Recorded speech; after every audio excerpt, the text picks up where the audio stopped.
Before the soldiers touched him, heaven already felt the weight of what was about to happen.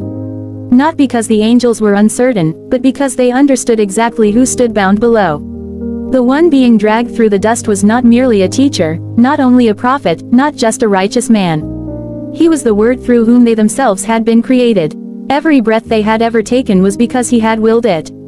And now, he was silent. The ropes cut into his wrists as he was pushed forward. Mocking voices rose around him, loud and careless. To the world, this looked like chaos. To heaven, it looked like a moment suspended outside of time. The angels watched, not with curiosity, with restraint. They had seen judgment before. They remembered when a single angel passed through Egypt in one night and the strength of an empire collapsed before morning. They remembered fire falling from the heavens, seas swallowing armies, cities reduced to ash by divine command.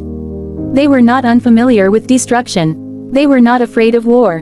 What unsettled them was mercy. As Jesus was struck for the first time, heaven did not look away. The sound did not echo in the sky as thunder, but it was felt. Every blow against his body was an offense against holiness itself.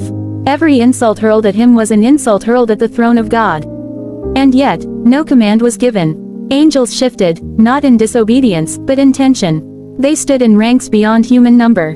Scripture gives us glimpses, but not measurements that can be easily imagined. Thousands upon thousands, 10,000 times 10,000. Not symbolic, not exaggerated, prepared, equipped, loyal. One word from the Father would have been enough. One word, and the sky over Jerusalem would have split open.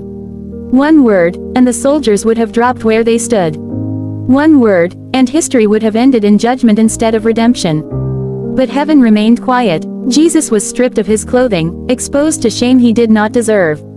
The angels saw the garment fall. They knew what that body had done. They had watched him touch the unclean and make them whole. They had seen him weep over graves and command death to release its grip. They had heard him speak, and the wind obeyed. Now his back was laid bare. The scourge fell. Each strike was measured cruelty, not random violence. Flesh torn, blood drawn, not described for horror, but for truth. The suffering was real. The pain was not symbolic. And heaven did not intervene. Why? Because long before the whip was lifted, this moment had already been chosen. The angels remembered the conversation before time. They remembered the decision made in eternity, when the Son had agreed to enter the world not as a king with an army, but as a servant with a cross. They remembered that salvation would not come through force, but through obedience. Still, watching was unbearable. Some angels had announced his birth with songs of glory. They had filled the sky over Bethlehem with praise.